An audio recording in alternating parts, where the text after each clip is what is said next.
Oh, an error occurred. Okay.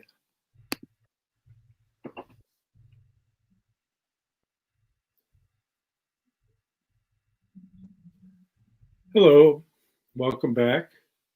And for those of you that are here for the first time, welcome aboard. We're going to have our coffee here. Hello. Or tea. Welcome back. And for those of you that are here for the first time, welcome. Here we go again with the We're going to have echo. our coffee here. Hello, or tea. Welcome back. And for those of you that are here for the first time, welcome. Here we go again with the We're going to have our coffee here. Well, the shadow self, the echo of the echo. I mean, that's pretty good. Well, in any event, we're here again with Reverend David William Parry, celebrated author, and I don't know what to say. It's so hard to describe him. He's so multifaceted. Being a reverend brings him into the body, the community of the Christian persuasion. But he also has interest in theater and poetry and literature. And so we tend to get into our ramblings, as we say, trying to connect it to various cultural themes regarding the times that we're in. And it's like culture is nourishment, really, because it's something that at this stage in human evolution, there's a kind of a tendency to homogenize or even obliterate human culture for the sake of some kind of neo-feudalist technocracy. And we're a bastion of human culture, or at least we strive to be. And so David, Reverend David, how are you there? Just about to die of a coughing fit. Good afternoon, John. Always a pleasure to meet you. You're a good friend of mine nowadays, and I love this show. I absolutely love this show. We're planning our virtual Harvest Festival for next Sunday, so it's proving quite traumatic because, of course, some of our extended church actually is in Kenya, and reverberating voices and sounds mean little compared to the nightmare we face when we all get together over Zoom. But it will be a joyous occasion. And as I was agreeing with you off air a few minutes ago, it's my favourite time of year anyway. The fullness and abundance of nature, the very, very clear signs of what we've got to be grateful for. And I remember reading the theologist, Friedrich Schleiermacher at university, who reminded me, a giant, a bear of knowledge, who said, everything is a gift. Everything is a gift. The air that we breathe, the food that we eat, everything is a gift. And it's this golden and luminous time of year that reminds me how grateful we need to be to the grand and glittering continuum around us all. So, yeah, that's me. Trying to avoid further Boris Johnson lockdowns. Does that man have any clue what he's doing? I think the answer's getting clearer. Trying to get on with the paranoia of London, which has been stirred up yet again, but so far so good. How is yourself? Oh, I'm doing great, and I just, like you, love this time of year, moving into the fall equinox. And that's when the days are the same length as the night as we move toward the winter season, but not too soon. We have a quarter of a year before that officially culminates. But so this is the period Rudolf Steiner referred to as in relation to Archangel Michael. And that's an interesting concept, because what that implies is, and even within the liturgical calendar, September 29th is the feast of Michael. And so there's this whole concept of Michael as being that archangel that's the countenance of the Christ impulse, and that he's the great warrior for truth. You know, the sword is the word, right? That's the imagery, and the difficulty that people have oftentimes in trying to understand the Western esoteric tradition is that it is a long-held tradition of encoding in symbology. And because people don't have the keys to unlock the symbols, they pass unnoticed. And so it's pretty interesting in that regard. You could see in part how that ties into the tradition of the builders and the way that leads back ultimately in the West to Pythagoras and the schools of geometry at the cathedrals and all of that, you know, of which one of the most important was the school at Chartres. The Chartres Cathedral, it was the great Platonic school, and that's where one would go to receive some of the deeper understandings of what is implied in the great geometry that was used in the Gothic cathedrals. Although we mustn't get too intellectual, as is our tendency in the modern age, because we've become so intellectual, but to try and relate to an earlier period in the development of human consciousness. The further back you go, according to Rudolf Steiner, the more clairvoyant the experience of people, and that the intellectual aspect was not the central theme, and they didn't approach it in the same way, so that a very simple figure could have a very profound effect when a student was being taught by his teacher, in that these things, these symbols, work into the etheric body of life in a very real sense and become a picture on which one can contemplate as a means, a symbolical language to the nature of your higher being. And so that whole embodiment of spiritual aspiration is encoded in symbols. And there is a tradition of intellectual concepts that go along with that also. But that is, it's kind of like the symbol side is the Platonic side, and the intellect aspect is the Aristotelian.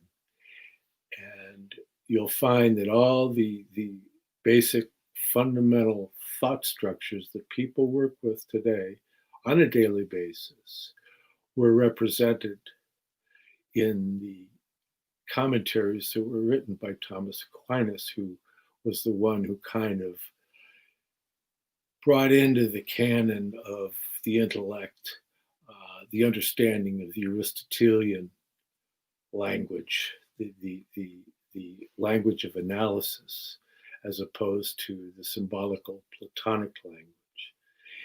But consequently, in the Middle Ages, became the central figure.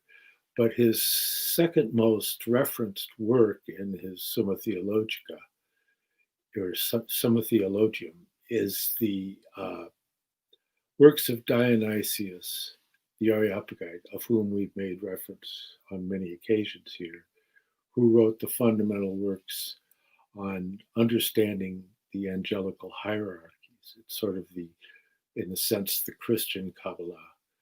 And there you have your angels, archangels, archai, and then the higher hierarchies above that, of which there's 9 different choirs that are involved. And within the tradition in the West, you'll find, like, as Rudolf Steiner represents, that the fundamental reality behind that tradition, and that's something that's gone into the background, but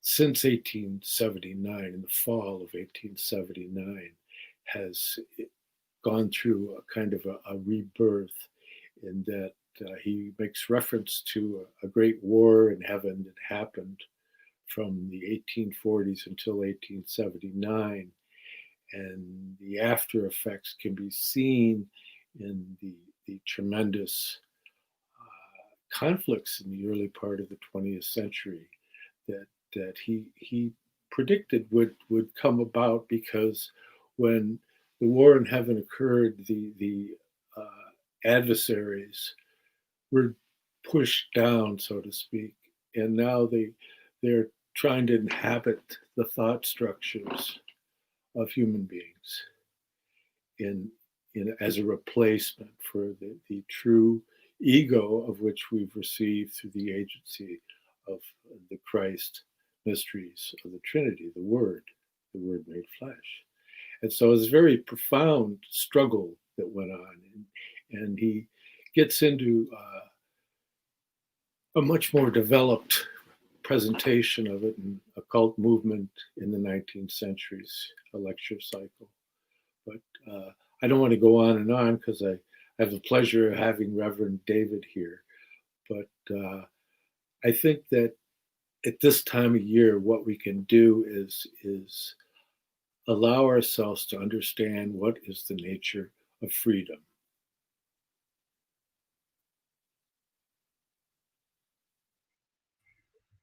I'm not as adept today at getting to my mute button, in time. Well, I mean, this is a lovely time for reflection and repose, isn't it? You've reminded me of something with what you said off air.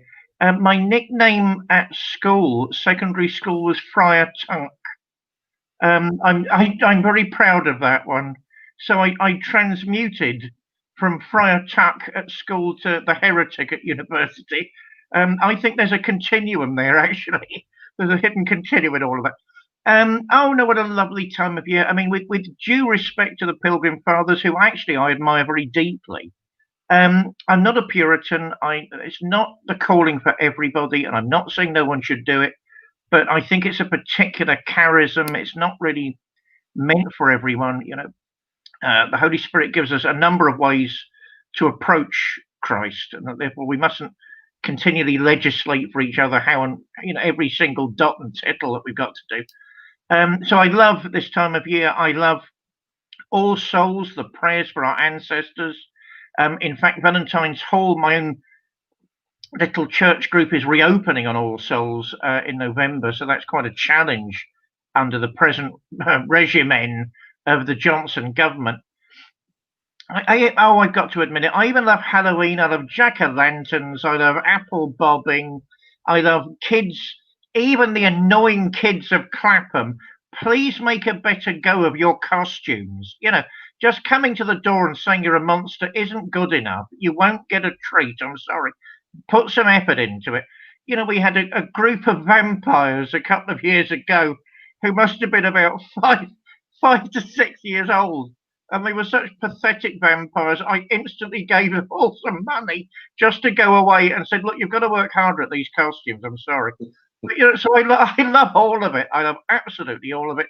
Bit of fun. So you got the scary bit the night before. You've got the holy bit the day after. It's a good way of just remembering and recollecting. And, there are storms in life as well as great moments of joy and sanctity. So we move from one to the other and say our prayers on All Souls. I think it's wonderful. In terms of sacred geometry, in other words, the proportionate measure between things, we move from darkness, we move into light. You said some very, very frightening things we'll have to chat about in a minute. All these horrible energies expelled from higher planes. Isn't that awful? I remember walking around Notre Dame years before, of course, it was burnt down tragically not so long ago. and realizing it's only when you, at least for me, it's only when you're actually in a place, it's only when you're actually walking around a place that it really begins to make sense. You know, it's not enough reading about it, it's not enough visualizing it, even though that's important too. And actually walking through the doors into this very strangely lit building, by which I mean the designers, the architects had thought about interior lighting. It was very clear that a lot of preparation and a lot of work had gone into those places which were illumined and those places which were darkened. And looking at the portraits, looking at the carvings, and we touched upon it before, you know, Falconelli's The Mystery of the Cathedral. I mean, I was thinking about that again recently too. I mean, there were a series of panels, excuse me, which did seem to show the alchemical process. I suddenly realized, well, looking at them, what a lodestone was. Alchemists keep going about lodestones, and I suddenly realized by looking at these wonderful pictographs that they actually meant chakras. It was very, very clear what they were trying to do was talk about the chakra system, which you would not have done in medieval Europe and kept your head. So, you know, they were put into all this highly symbolized and wonderful form. And the way in the portraits, in the depictions, the lodestones were being distributed, I thought, oh my God, what they seem to be saying, at least to me, at least to this sort of short, fat minister, you know, is that there's an etheric body, there's an astral body. I thought the depictions were very, very clear. And how you're really waking up, you're energizing the lodestones one after the other to make the higher, you know, the great work, the magnum opus is to make the higher body fully functional, fully fit, fully secure and healthy in its own right. So it's got not really an independent existence, but it's got an existence on its own plane. I thought that was very clear. As we walked towards the altar, it was again, you know, for me, it spoke volumes about how in an age before books, you had to get the teachings over somewhere, you know, in somehow, somewhere. So you had the full illumination of the holy altar, which was staggeringly well done. No matter where you looked, it seemed to be blazing with light. So all of these processes in the depictions, in the carvings, in the sculptures, seem to be leading, at least for me, towards the altar. And you know, it became so. That's how you got these ideas across. You got the basic scriptures across. You got the esoteric teachings across, and it all led, at least it seemed to me, to this focal point of the altar in Notre Dame, which I'll never forget because it was breathtakingly beautiful. So yeah, I think, you know, we gained a lot, John. You know, the Aristotelian analytic tradition. I mean, where would we all be without it? Let's face it. And I rather like microwaves, you know, and rushing back in the evening and throwing things into a microwave, and not having to worry about cooking for hours. You know, I quite like that unless I'm going to cook. But you know, we've got to be grateful for that. But maybe we just abandoned a little too much. I personally don't see it as an either or. You know, either we're fully analytic, whatever that means, or we're more humanistic. I think again, you're looking at sort of different parts of a greater whole. I don't know if that's me being mindlessly optimistic again, but I'll pass the com back to you. And so, who said there was the war in heaven, and what exactly was the outcome?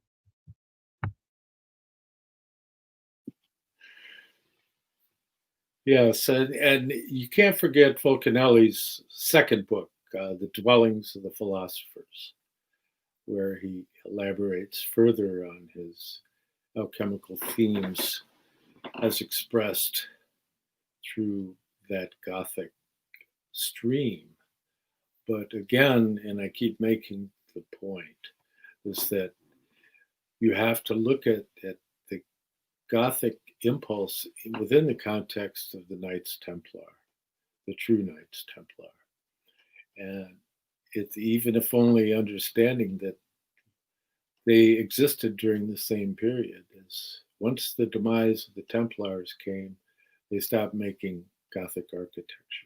And so that is kind of a, whatever anyone might say, that's one of the facts that can point you in a very specific direction. And ultimately, in looking at this and seeing that there is this developed tradition, and we tend to explore its manifestations within Britain because we have one of the, I don't know whether you're a citizen or a subject. Apparently, they have both these days, and it depends on certain criteria. But we have to understand that in the 1900s,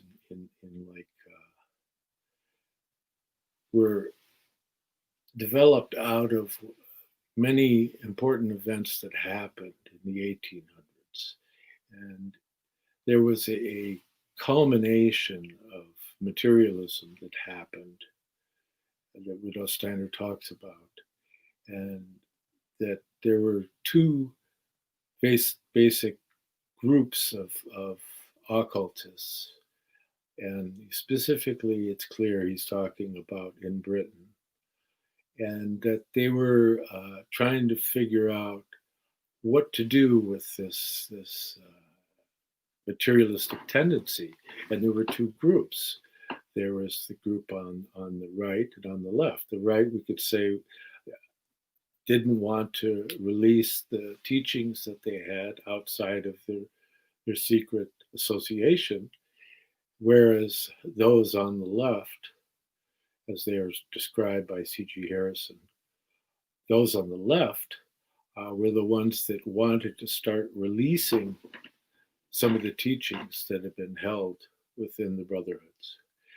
And they came to kind of an agreement amongst themselves that both groups went along with, and that spiritualism, what ultimately manifested as spiritualism, would be a pathway by which they could get people to begin to see that there was something beyond the physical.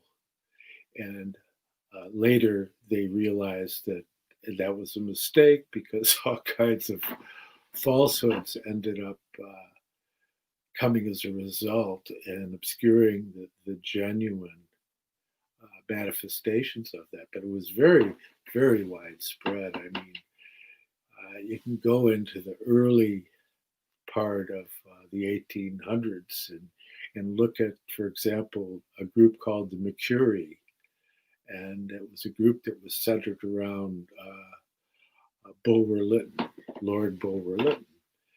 And there's quite a group of people that were in and out of this circle, including prime ministers and famous writers, and like Charles Dickens, for example, was one of the visitors of that group. And you also have Hockley, who's really only known to students of the esoteric, but he was quite a formidable figure. But this was initially a group that Emma Harding Britton, as she wrote her books, made reference to in her books. She called it the Orphic Circle. And when she was a young, very young woman, she served as kind of a spirit channel for this group of people that came up with certain insights. And Bulwer-Lytton's an interesting character in and of himself. He was a novelist. The one he's most known for in the modern era is Last Days of Pompeii. That was even made into a movie. But he wrote the Zanoni and also A Strange Story, which were his two, what you might call esoteric novels. And they still are made reference to. And you'll note that many of the literary devices that people use even today were begun by Lord Bulwer-Lytton, or Lytton, as some call him. But like Once Upon a Time, that's a lift from Bulwer-Lytton, So I was like, we've all been influenced by this guy who used to do readings, and he would have a harpist accompanying him while he would do readings of lyrical versifications and so forth. He's really quite a character. And you have Sir Richard Burton, the world traveler, and it's an interesting field of study. So when this developed into spiritualism, and you had Emma Harding Britten, who, mind you, she was an opera singer and a pianist, and she ended up becoming primarily an author. And when she came to America and she lived in New York, she even developed a relationship with Abraham Lincoln. And so there's many interesting stories surrounding this early group. And if you look at the role that Emma Harding Britten played, one of her most famous things is the speech that she gave regarding Abraham Lincoln and his election to his second term. So it's like she was a very, very interesting character, and was one of the original founders of the Theosophical Society with Madame Blavatsky and Henry Steele Alcott, who was actually one of the attorneys that was commissioned by the government in the United States to investigate the assassination of Abraham Lincoln. And this whole group of people, really, it's such a ferment, and why it's so significant is because, or not why, but an important aspect is that it was through the works of Madame Blavatsky that the sevenfold teaching regarding the development of Earth evolution was revealed in her secret doctrine, further clarified by Rudolf Steiner in the outline of occult science and in thousands of lectures, and also in the works of C.G. Harrison in his book The Transcendental Universe, Lectures on Occult Science and Theosophy, which was 6 lectures on occult science, theosophy, and the Catholic faith, meaning universal, because he was Anglican. And this is back in the 1890s. And in there, he gives another approach to understanding the sevenfold nature of evolution. And he very specifically states that he's independent of any organization, so he's not under any restrictions regarding the knowledge that he gave out, because he wasn't a member of a secret club. He was an independent Rosicrucian, self-described, but member of the High Church, as it's called, the Anglican. So he's an interesting character. The book has been reprinted in paperback by the Rudolf Steiner people, and with a wonderful foreword by Christopher Bamford out of the UK. And so if somebody's interested in perusing something that will give them some very concentrated concepts to work with, that's a good source.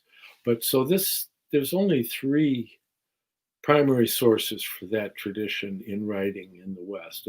Everything else is basically derivative of those 3 primary sources, and that equate with the understandings that you have a physical, and that's the earth, preceded by the astral, Rudolf Steiner calls old moon, preceded by the etheric, which is old sun, and preceded by old Saturn, which is the primal physical, just as manifested as warmth.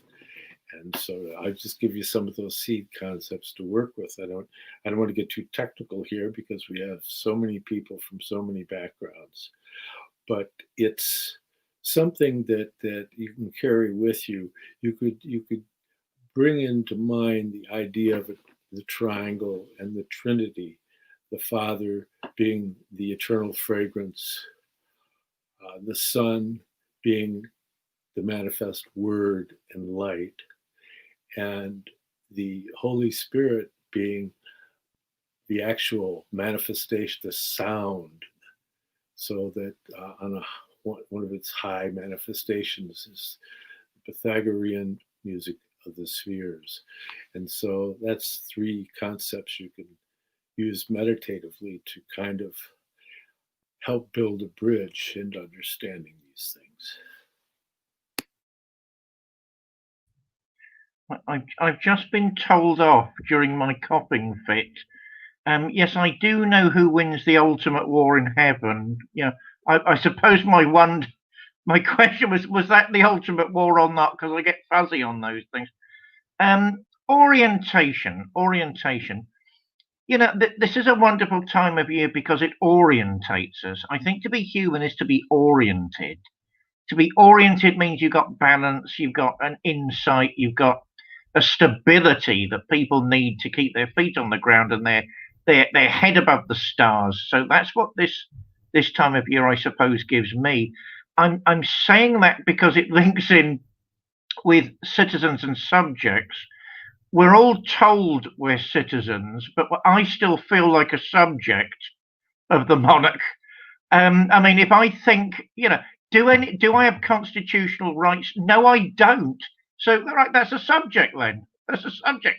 And my other half, not too long ago, had to have a citizenship. I'm doing the parentheses thing. The citizenship test. Some of the questions I couldn't have answered. You know, I'm indigenous, and they were so obscure. I was sat there thinking, my God, who came up with this checklist? So, and then we all had to stand at the end for, you know, for a rousing round of God Save the Queen, with everybody looking absolutely bemused, you know, confused at what was going on. So we all need orientation at this holy time. Oh gosh, what fascinates me, I suppose. I am interested very deeply, as you know, John. I mean, in esoteric history, I think one of the unique selling points, the USPs of our little group, is that we're also studying Christian Gnosticism, Valentinianism in particular, and we're finding great solace by meditating on those teachings, by meditating and discussing what they might mean and where they're going. That sort of, I mean, I had an interest in esotericism. To my mind, the word occult, not that I shy back from it, it's a fascinating word, tends nowadays to have more of a negative impact, I think. I'm not entirely sure why. Whereas esoteric tends to have a more positive impact. I mean, the group that fascinates me, and I know you know about them, are the Avalonians. You know, Dion Fortune, Rutland Beltons. You have open esotericists. I mean, I think Fortune used the word occultist for I can't remember offhand. You know, despite Aleister Crowley's rude remarks, you know, and despite the poem he wrote accusing her of being a lesbian, I'm sorry, that's just below the belt. You know, if you've got something to say to somebody, just say it. Don't be nasty. So, you know, so there's that floating around. And along with the idea that, you know, is there a spiritual powerhouse in Britain? My dear first friend in London, if I look back to when I first migrated here in the early 80s, was Sir George Trevelyan of the Lucis Trust. He was into Alice Bailey and all that sort of stuff. He became a tiny bit of a mentor for me. I might have mentioned that before. You know, and that opened my eyes to all that sort of thing. And the fact that the Avalonians were a great treasure not only culturally, but in their own personal searches for the truth. I mean, he was to round that point off, into the idea that Glastonbury was sort of, I don't know, something along the lines of a spiritual heartland, something along the lines of sort of, you know, I'm trying to avoid certain phrases, like a sort of pool of ancestral powers, like a sort of magnetic point at which things converge. And, you know, anyone that knows Glastonbury knows it's magical, genuinely so, and mystical, genuinely so. You know, King Arthur's meant to be buried there. I mean, I know at least 3 other places where King Arthur's meant to be buried, but, you know, let's not get picky and technical. So he's meant to be buried there. Joseph of Arimathea, of course, is meant to have had dealings as a tin merchant in that part of the world, and actually have brought the young Jesus Christ with him during one of his trading trips. I mean, you never know. You never know with those things.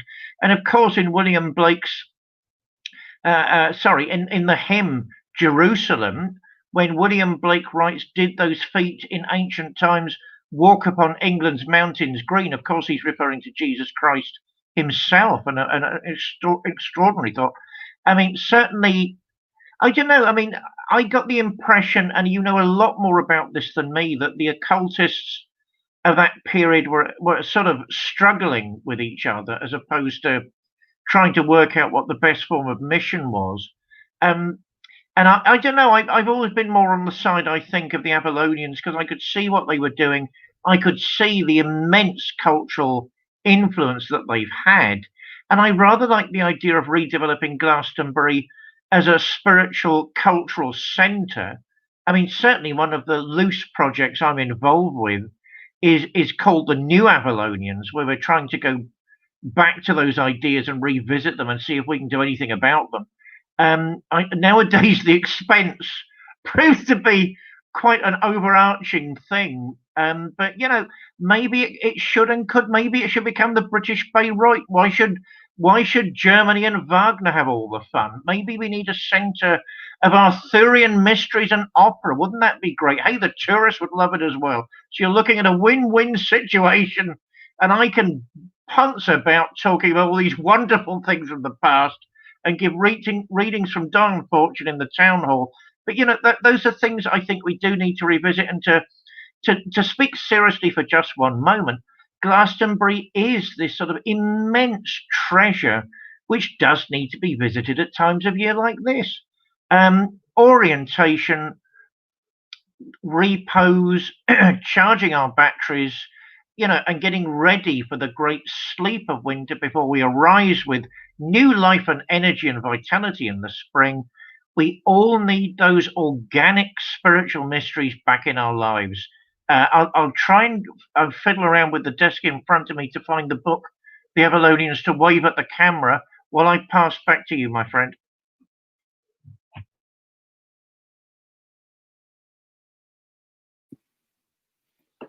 Yeah, the Chalice Well Foundation, the Avalonians, yes.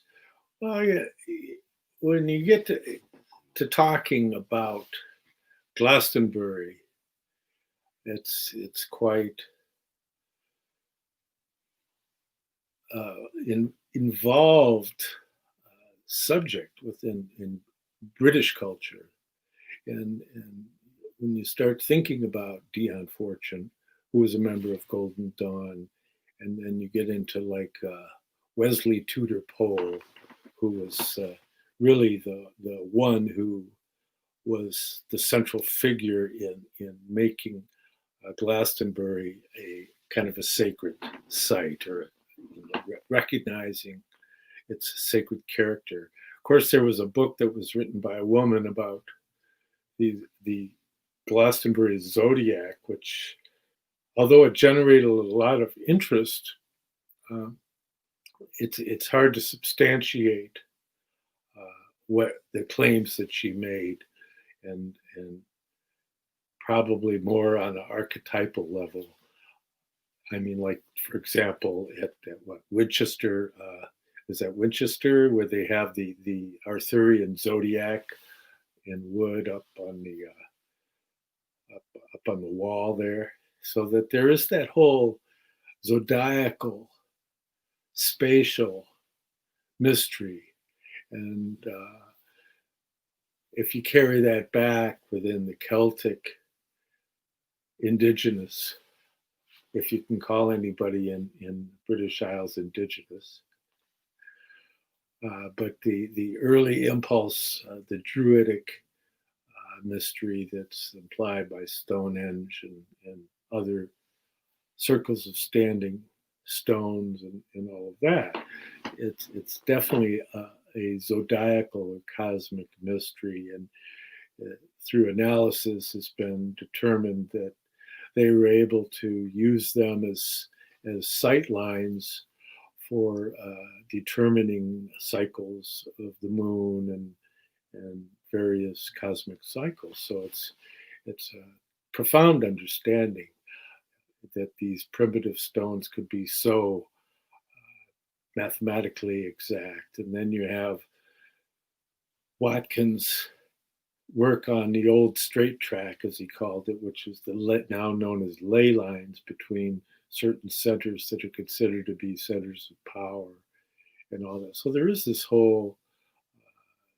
underlying theme of primordial culture within the British Isles that is, they're more comfortable with it. Here, we tend to have a more kind of background. Remember, like the Puritans and many of the groups that came to America were really strict.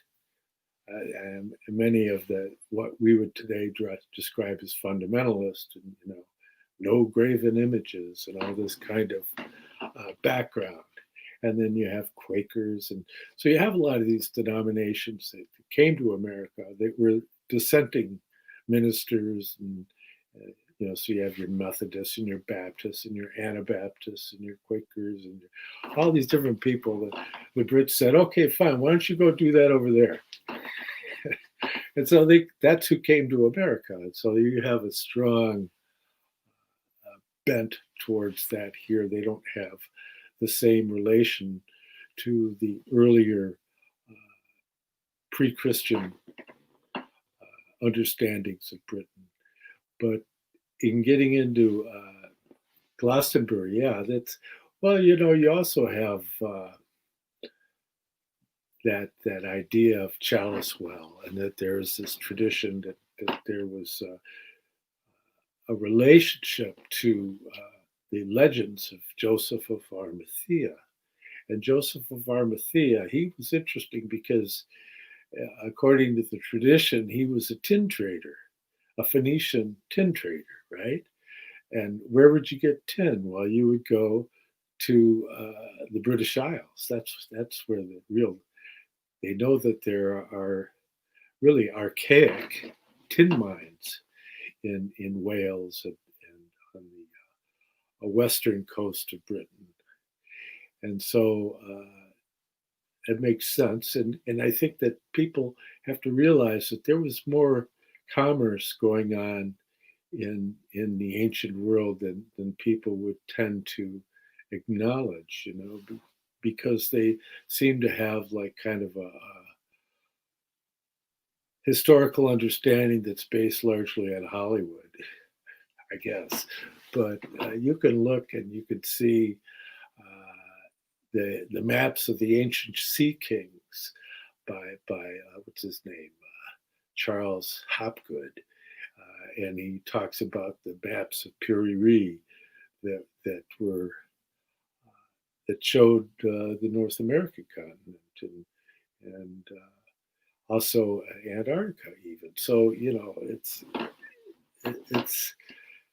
stretches the imagination if you get beyond the kind of things that they tried to tell you in school. It's generally much more than meets the eye. And but yes, Glastonbury is a very, very interesting thing. Sir George Trevelyan, I had a lot of respect for him. I'm not particularly comfortable with some of that, because when you get into the whole idea of the relationship between Lucis Trust and the United Nations, the whole thing gets kind of dodgy. I mean, because I'm not a big fan of the United Nations. They're basically see themselves as the arbiter of the international destiny of the earth, and which, of course, anybody who's watched my videos for any long time knows that I'm not a big fan of big central institutionalized these whole idea that if only we could do this, everything would get better. I don't ascribe to that, because it always, in the background, they never seem to find a spot where freedom is going to have its place. And so that's the challenge. And Rudolf Steiner had made that point himself. where he talked. I could dig up the quote, but it's not necessarily. I can give you the substance. He says, he used to give lectures, and he would. There was this group of what is known today as socialists, and he would go. He said, I could talk about most anything, but save that of freedom. And so the thing that they weren't comfortable with was freedom, and I think that that's what we're looking at today. And so if you want to say, okay, what are the two expressions that are permeating culture at this time, are the ones that see that freedom is a God-given right, and those that they don't see that. In fact, in many regards, they don't buy into the whole concept that there is such a thing as God or Jesus Christ and many of the sacred things. And so basically what we have in the modern era is the struggle between freedom to develop spiritual culture in opposition to things that may masquerade as spiritual culture, but they're essentially materialism in a new outfit, And so when they start talking and quoting Karl Marx, that you got on the wrong bus. And if you're British, then, well, there's always Jeremy Bentham and his corpse in the glass case in the lobby, and it's interesting because their whole thought structure is like a corpse, and that they're only looking at the physical, the sense perceptible is the entire source of their mental construct.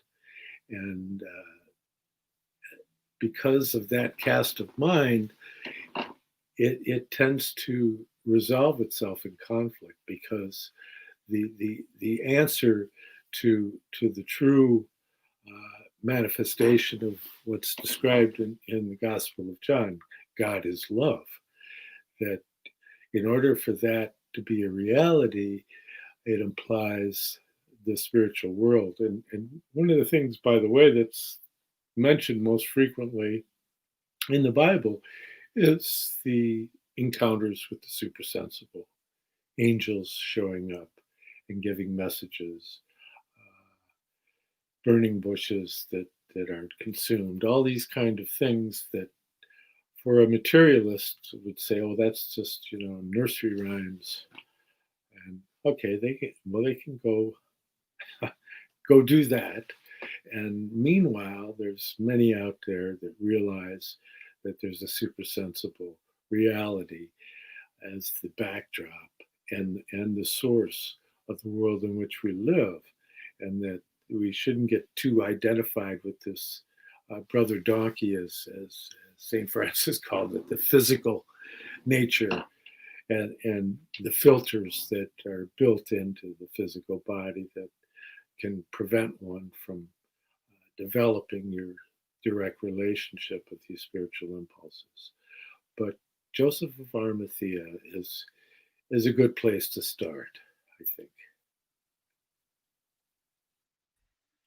Oh yeah, I mean, Sir George became a good chum of mine, and in many ways a mentor. I first came across the ideas of Alice Bailey curiously at the Findhorn community. I went there in 1978, which shows what a dinosaur I am, where the magic was still there. Gigantic vegetables and fruits. So it was there. It was there with no real explanation. They, at least at that time, found a certain commonality with those teachings. I don't know what they think since, and it was very, very clear that they were basically a group of spiritual anarchists in the most positive sense of the word imaginable. Therefore, I came away from an initiatic experience, something genuinely transformative, but with the sad thought that this belongs to the 23rd, the 22nd or 23rd century, not where we are. I hope that doesn't show what a cynic I am, but it just struck me as far too ahead of time. I kept in touch with St. George in London. I must admit, I'm a lifelong and card-carrying libertarian. I'm actually a member of the party. Big social governmental structures worry me to death, as I know they do you. How can any group of people constantly arrive at the wrong decision? It's absolutely mind-blowing. I mean, do they sit down and work out what the worst ones are? So yeah, I mean, let's rely on each other as community, not really as government. Let's rely on each other and charitable institutions and planning bodies, and not, let's small is beautiful, as Schumacher said. Small is beautiful. Let's go along those lines. That was a sensible economic model, and that strikes me as something belonging to the future. Buckminster Fuller, and there's a new age thinker for you. I mean, he was saying something along the same lines, and that's a man who's a visionary as well as a scholar. Before I get back to Glastonbury, I don't know why that's on my mind so much at the moment. It is. I want to tell you something about British spiritualism. I used to be invited. I used to have an irregular column in a newspaper, believe it or not, called Psychic World. My best headline for my own article one month was "Is anybody there?" and which nearly caused a revolution. But I'm sorry, I still think that's a good headline. That's a good title for an article. So I used to visit certain spiritualist churches. I mean, there was one, I'd better not say where, but I know if you're in South London, anywhere near Balham, you'll know where I mean, where there was a budding confrontation. It had been going on for years between a young go-getter, this wonderful young lady who wanted to sort everything out and get the organisation on an equitable footing. And she was transforming the whole building, all of their finances. So, of course, she had to go. And there was a committee meeting that basically said, "Thank you for all your work, but really, we don't want to go any further in this progressive direction." That's nearly a quote, by the way. And she said, on the way out, I might be giving away too much here, John, I don't know. She said on the way out of the room, "The trouble with this place is that it's dead from the neck up." And one of the old ladies shouted back, "And that's just the way we like it," which is the state of modern British spiritualism. So let's get to you get scars living in this city, you really do.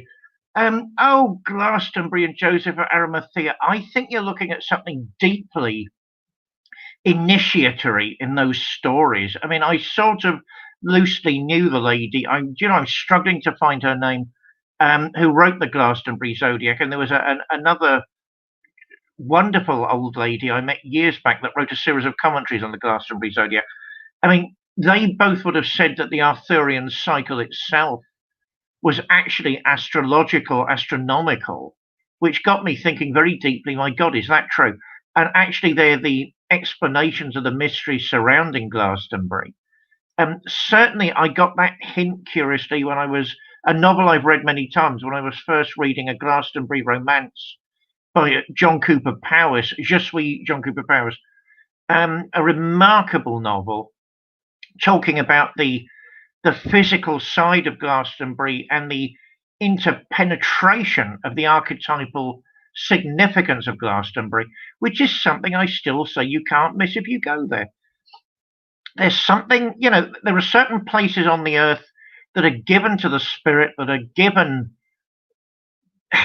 to people on a quest, to people pursuing a deeper and wider knowledge of themselves and the environment around them. Glastonbury is one of those places, and personally, I've always been convinced that certain places in Britain, maybe, what was that old way of putting it? The barriers between the worlds are thinner, or at least at times they become thinner. There's something truly holy in Glastonbury, and that's why it does need a certain amount of redeveloping. Bulwer Lytton, I came across him when I was reading The Coming Race, which I thought was an incredibly clever book. I don't know this. You never know nowadays what's a meme and what's real. What's a rumor and what's not. Was it the Führer's favorite book or not? I don't know, but probably not. But I just thought the whole idea of this unknown power that had been used by this rather noble race living beneath the earth, if a bit scary. I mean, they all look like ancient Egyptians, and they could command this power around them. I didn't read Zanoni or his Roman material till a lot later. But so I suppose that coloured me to a certain extent.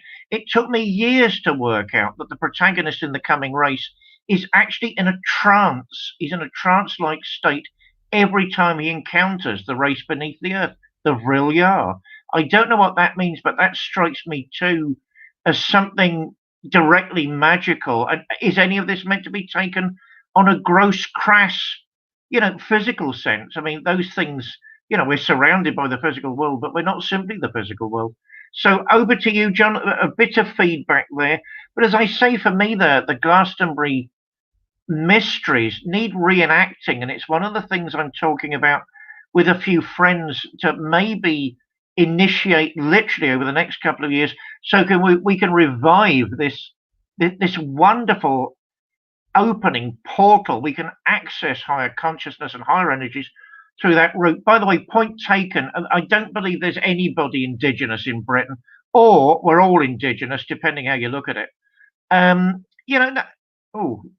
Those things happen all the time, and I never know whether to keep talking or not. So I'll just keep talking, and maybe, if necessary, lapse into a medley of common songs for musical theatre just to keep the show going.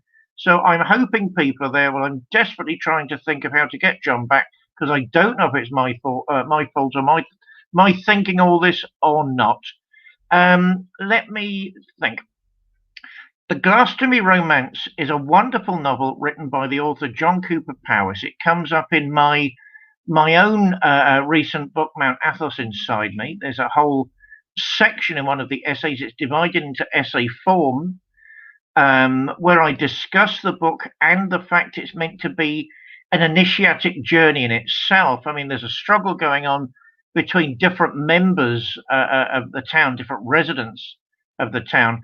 The modern industrialist who thinks that the community has to abandon myth and symbol and, all this religious stuff, has to be pushed to the side.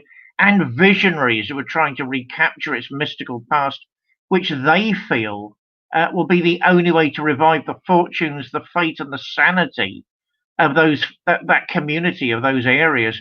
Of course, I fall into the latter, don't I? I'm very, very sympathetic that we do need industry, we need commerce, we need all of those wonderful things in our lives.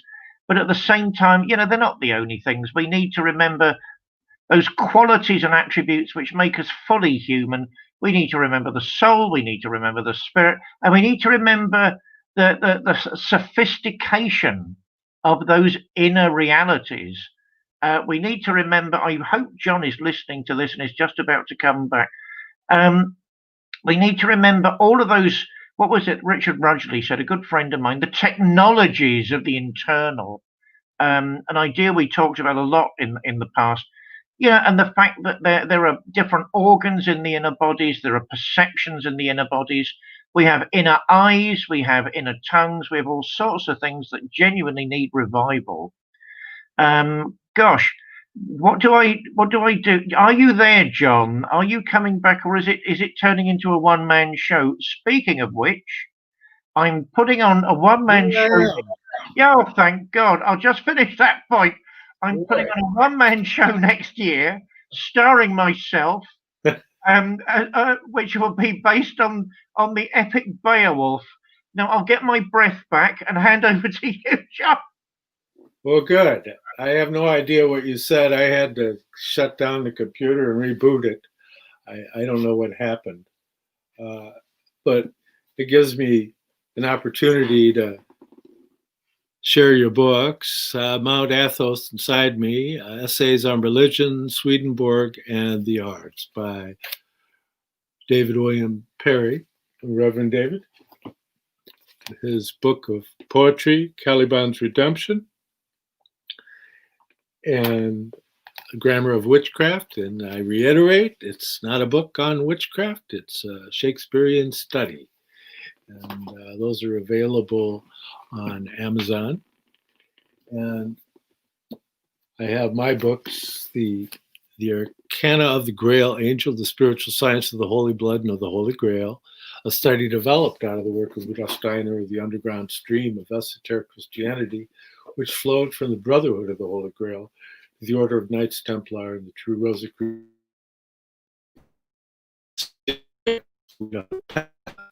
which include many diagrams that help you interpret some of this wisdom we're referring to. And they're available in the US on eBay. And if you're outside the US, we'll have to make other arrangements through PayPal. And I keep shutting off there. Well, I have trouble with the signal here. I don't know why, but we're back.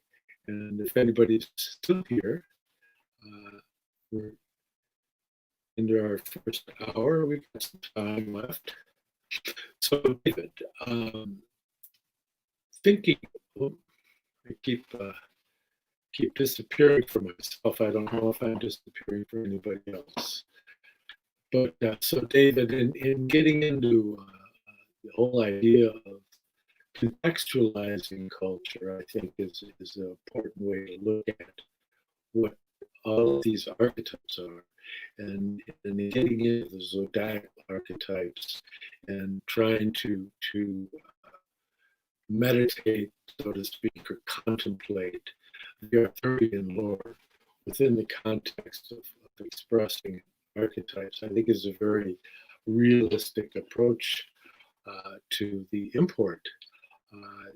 It's in the esoteric tradition, we have to remember that much of the content, the spiritual content of the West is encoded into fairy tales, legends, and lore, and the poetry and music and song and theater and all of that, which is basically what we talk about the most here. And but that leads back to a very specific tradition, because if you get into understanding the Grail lore, you'll see that it leads back to the troubadours and the trouviers, and they were the traveling minstrels and reciting the poems and the sacred legends, and it's very much tied into that whole archetypal journey of these impulses that were working behind the scenes and could work very strongly into the simple souls of the era.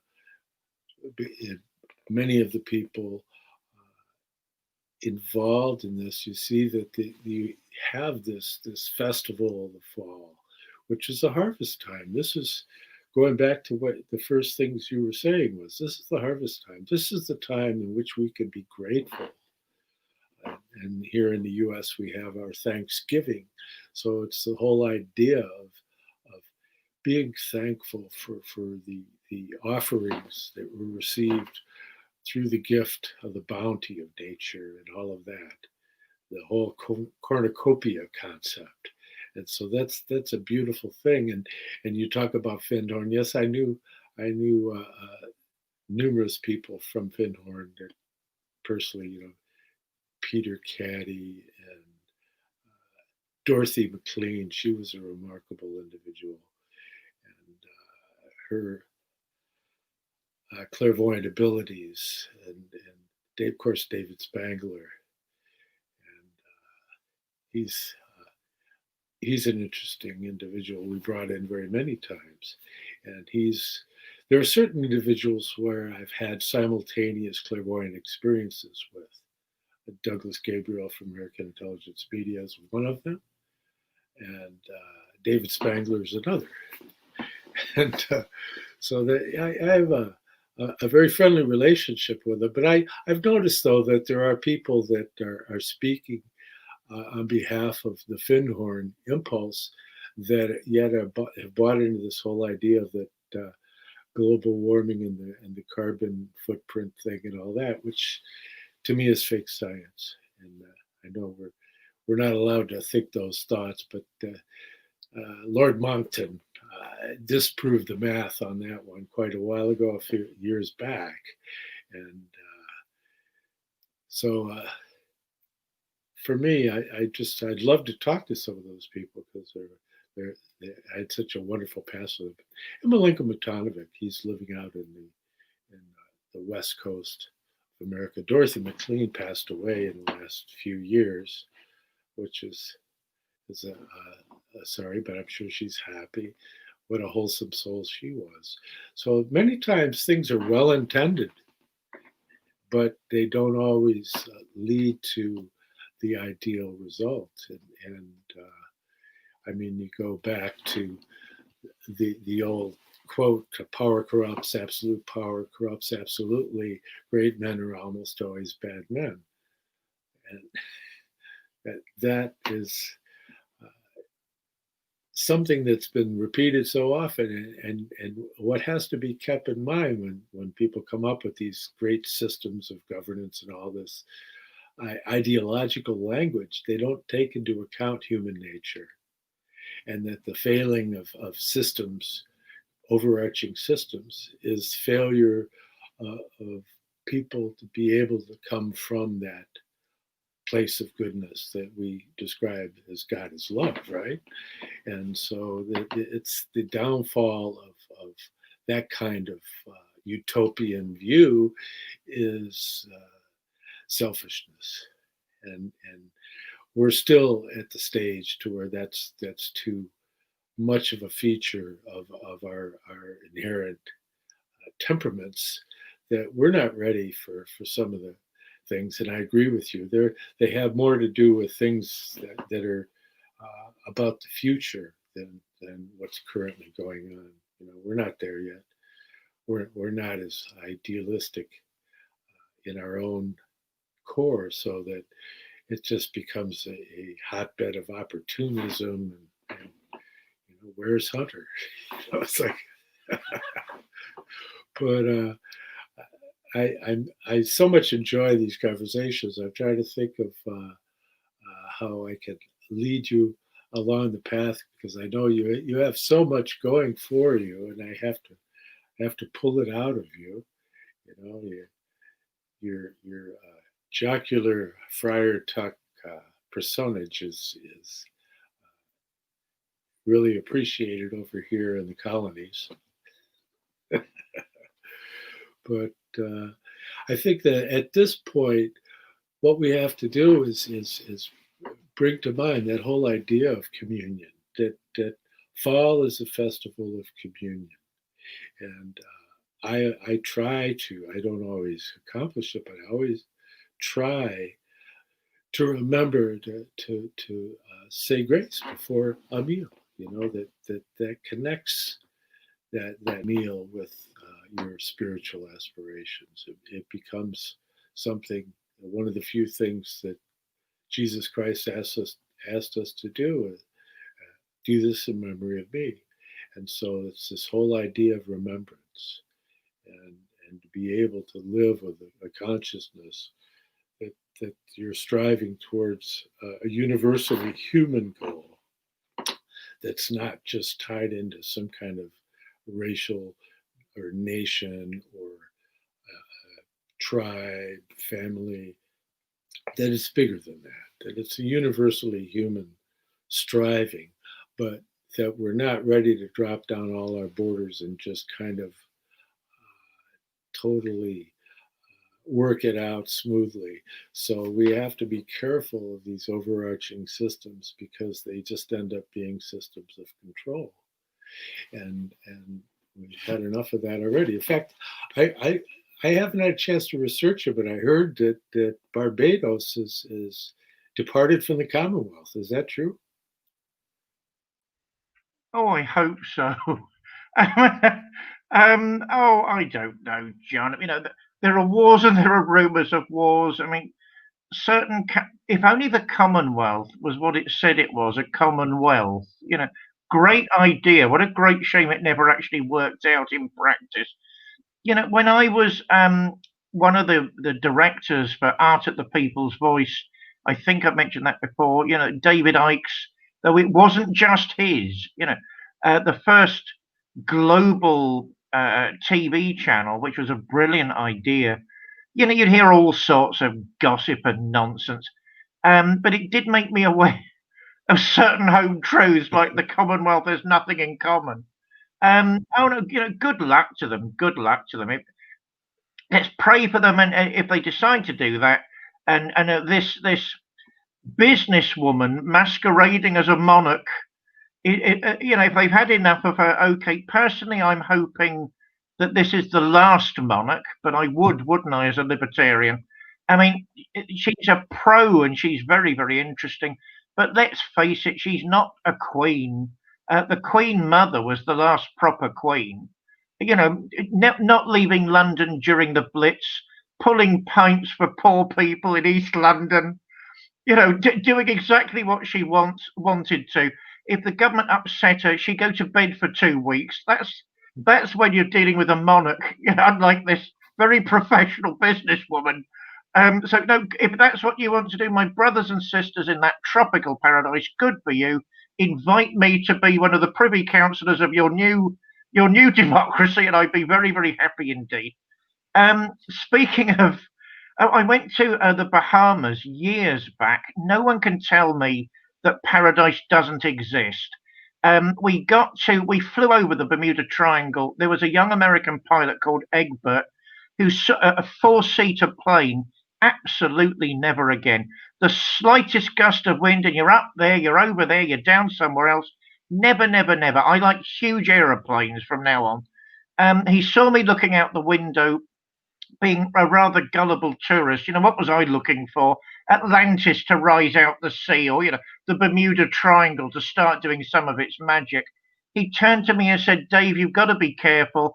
In this part of the world, things go missing. And I said in my most gullible, oh, Egbert, what do you mean? To which he said, keep your hands in your pockets from the minute we land, because you won't make it out of the airport with your wallet unless you're careful. So words of American wisdom I've never forgotten, and I always endeavour to keep my hands in my pockets in unknown territories from that time onwards. Eileen Caddy. I met Peter Caddy once at Findhorn. I sort of knew Eileen Caddy, a remarkable lady. The first time I'd ever seen a proper pearl necklace. So I'm very aware of the difference in colour between real pearls and false pearls, because all she'd ever wear is her pearl necklace, and it was beautiful, Eileen. Wherever you are now, you're shining in glory. You are a great lady, and they were great pearls. You know, good on you. We're talking about orientation. I mean, that's something to do with my past. Let's talk about the future and all of our futures. I think you're right. You know, wouldn't it be great if we could just move into a more utopian world tomorrow? But let's face it, we can't. You know, evolution is a step-by-step process. I am a weird believer in both physical and spiritual evolution, because I think there's a link. I think there's a link between the two. And we can't do it all in one go. We can't be rampant idealists just wanting the world to be a better place. Hey, we've got to work at it. What is it Krishna says to Arjuna in the Bhagavad Gita? He wants work. Don't be such a lazy bugger. That's a loose translation. Work, work, work. That's what I want. You know, right from the horse's mouth then. If that's what God wants, that's what we've all got to do. Work harder. I think it's all something to do with the religious impulse. I've never, ever, ever believed that a religion is just a series of images and ideas that you have to swallow at birth. You know, this is what us lot think, swallow it and believe it or else. I've never believed that. Every great religion, every regional religion, it strikes me, if it's worthy of the name, is actually something more like a religious impulse. I think that's where it originates. You know, the human search for meaning and value, and there's no real explanation for that. I mean, that's a transcendental mechanism. That's a transcendentalist flow inside our brains, inside our souls, pushing us to look forward to things, to embrace and expand into the future. That's really, I think, what religion's all about. And that might explain, of course, why the churches of the West have always been so worried about thoughts of it being an impulse, and worried about people with new religious ideas. And of course, let's face it, Christianity has an appalling record of embracing new ideas, and has often done its best to stamp them out before they could even be discussed properly. You know, that has to stop. And it would, you know, if there was a religious impulse, that really would explain why there's that knee-jerk reaction on the part of massive institutions to keep their hegemony and their power.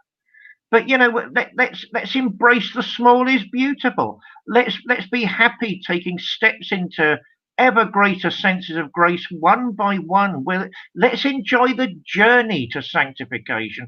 Let's enjoy the journey to nirvana. You know, why do we have to rush there like a racing car and never see the beauty of all the things around us? Personally, I think the Holy Spirit wants us to accentuate the positive and look at every single detail of the journey and the road trip, because that's all part of becoming children of the kingdom of heaven. You know, so that's me. In terms of colonies, oh, I hate that word with a vengeance. You you know, it's right. So there's a practical part of David which thinks, yes, that's just what the ancient world was like. That's just what nearby history was like, so you can't really condemn it for the simple reason that that's what they were like then. But we can condemn it now. You know, there's no point traveling back in time and telling someone from the 1600s that, by the way, nuclear power is a real possibility to save the environment. You know, or taking a battleship back to the Edwardians. You know, what would they do with it? You know, so we are where we are in the continuum, in the process. We need orientation. We need to be sensible. Yes, every single slave that's ever been taken is a travesty and sin. But that was then. What worries me more is that I've got friends in Kenya who will go to bed tonight hungry. That worries me much more than things I can't do anything about 2 centuries ago. Step by step into the realms of light and a better future. That's what we should be working towards, and that's what I think this show brings to its audiences with gusto. So there. So Here's something of interest to some. A Parliament, the Press. And this is the actual limited edition. This is the real rare one with the leather French binding. Let me see if I can get there. There you have it. There's the Prime Minister for a year, about Lord Rosebery, and he's the Rothschild that everybody blames thing on, even though they didn't know he was a Rothschild. He was only a Rothschild through marriage. First Imperial Press Conference of 1909. And that was where they gave birth to the idea of government by journalism. And if you're interested in that topic, you can go to American Intelligence Media or Americans for Innovation, and you can look it up. But that is something that arose out of this private society impulse. Rudolf Steiner referred to the Brits as peoples of the lodge. And you notice that there's so many associations, clubs.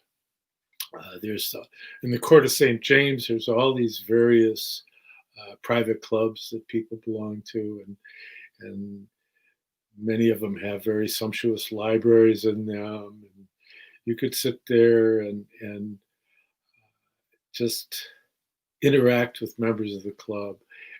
But it was very much a separate entity, is that it was a male-only society primarily, and women had their clubs too.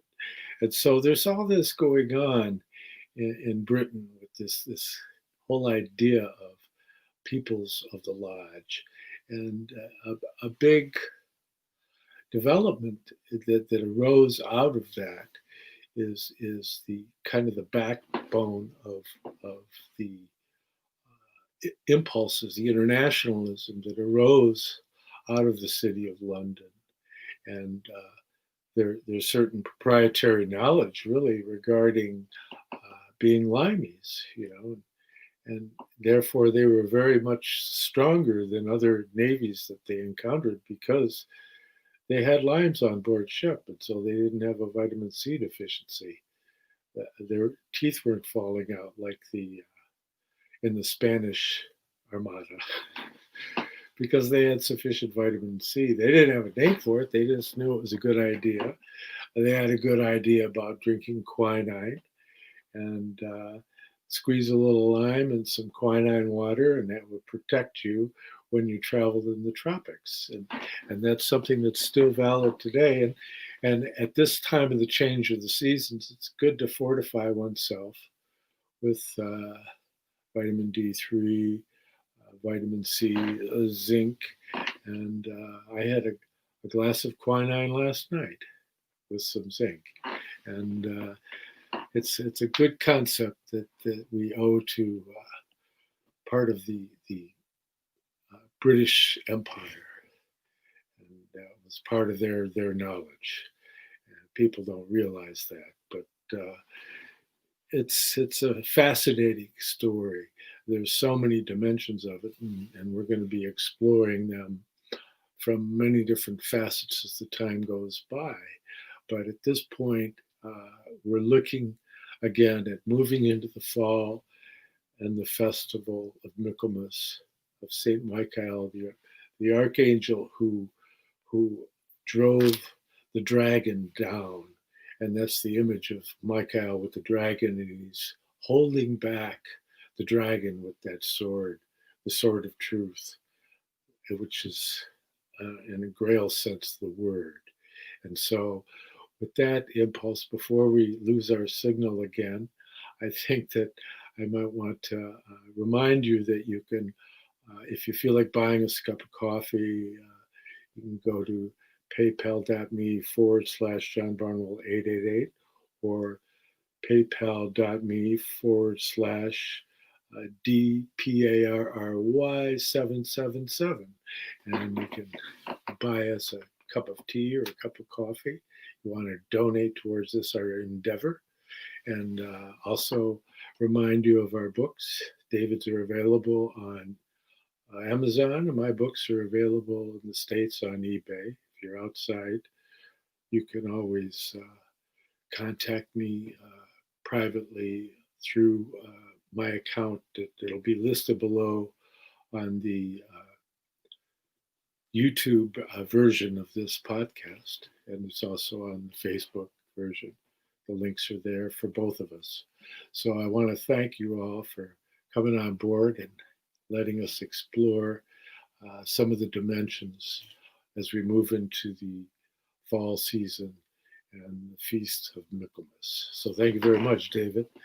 And thank you, everybody. If you want to lead us in a little fall prayer to give us something to move forward, that'd be great. I just have to say two things before prayer. I've always agreed with Mahatma Gandhi that every empire is satanic.